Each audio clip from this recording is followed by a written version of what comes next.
Do you remember or have you heard about the 50s to 70s, the race into space? We developed many great visions about our future. Star Trek and Star Wars were top movies, and there were many great sci-fi books. Why have we stopped imagining a better future?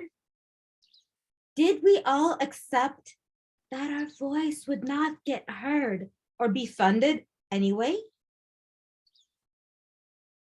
Our economy has performed tremendously well. Money for a bright future exists. Have we become too busy with everyday lives to let our imaginations go wild? Maybe we would even find a realistic path or parts of it along the way. The number of depression cases has exploded. Additionally, many more cases designed as burned out. I hope we have not become too depressed for even imagining a better future. Let me tell you my great vision of a better future and check if you'd like to live in that world, or at least if it can cheer you up. I imagine a world where everybody received an optimal education, starting from 3 to 5 in kindergarten, the formative years proven scientifically. I imagine a world where children were encouraged to play cheerfully instead of mobbing each other. I imagine a world where children's education would be warm-hearted and kind instead of divisive, by putting children into a corner and treating children of underprivileged families worse.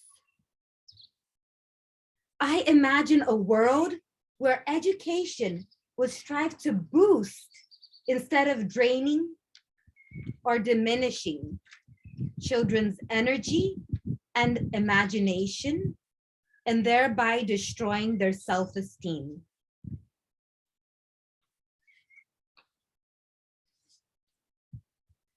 I imagine a world where instead of stigmatizing or demotivating slow learners and mediocre learners and medicating fast learners for cracking jokes, fidgeting, talking, supposing ADHD, where children would receive an optimal education.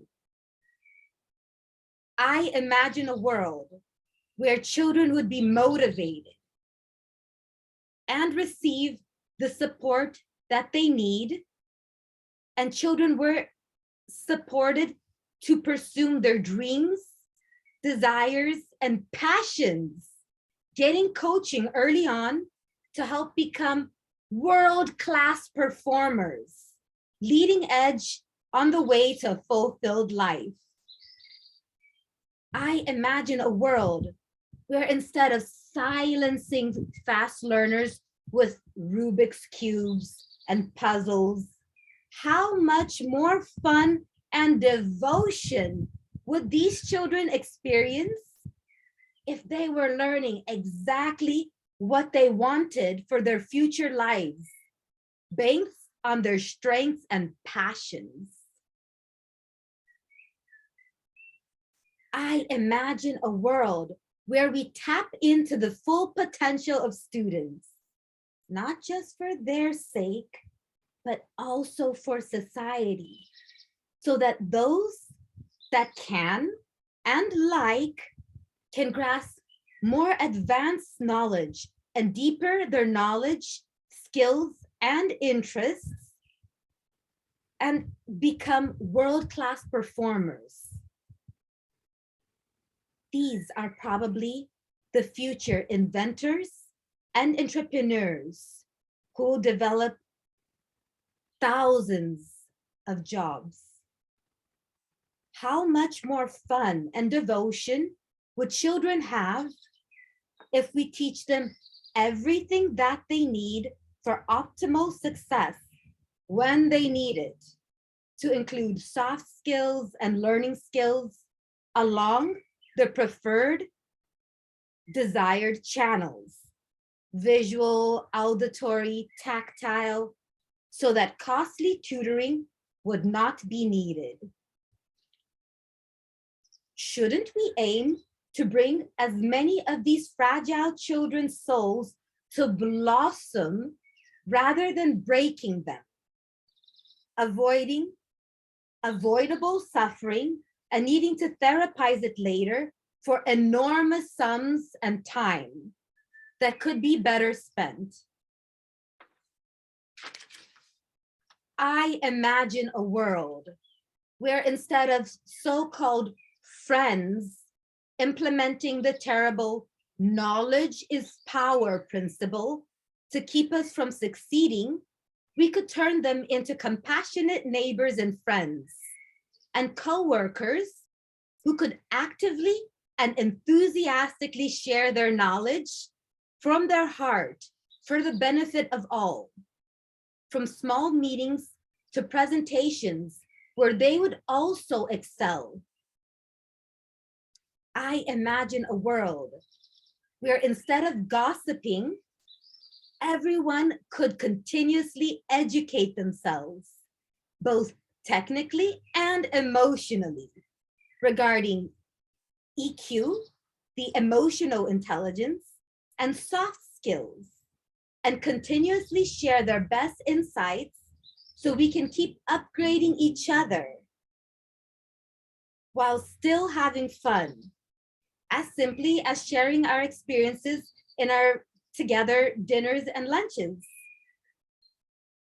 How much more beautiful would the world be if instead of criticizing one another, we would gently coach each other to reach our maximum potential? I imagine a world where instead of being envious, everybody would support each other and wanted each other's happiness and success. I imagine a world where instead of accepting the disadvantages of lowly paid jobs in rural areas and the anonymity, loneliness, and blame culture in cities, we could combine the benefits of high paid jobs in cities with the benefits of rural areas where people know each other, are compassionate, and support each other. I imagine a world where instead of forcing people into financial worries, we could provide the basics of life and the risks would be taken care of. I imagine a world where instead of forcing people to relocate, we would help them to extend their friend circles in excellence teams. I imagine a world where instead of making people scapegoats, we would have an open error culture, focused not on blaming, but systematically preventing errors. We as a humanity are at a crossroads. We have to decide if we want to make a bright future vision described here, take off and fly, or continue business as usual and perish. Since we are just one step away from the abyss in 15 plus categories, this requires major changing in everything and removing most crime, corruption, and all not beneficial effort and ethical work by each and every one of us, and automating and accelerating the work for our evolution through the help of AI as its main elements.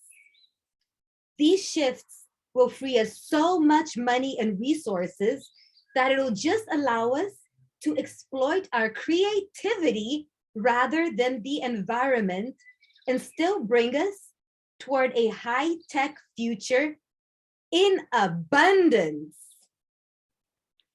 If you had the possibility, would you have helped to turn the Titanic's hull to avoid the iceberg if you had that possibility?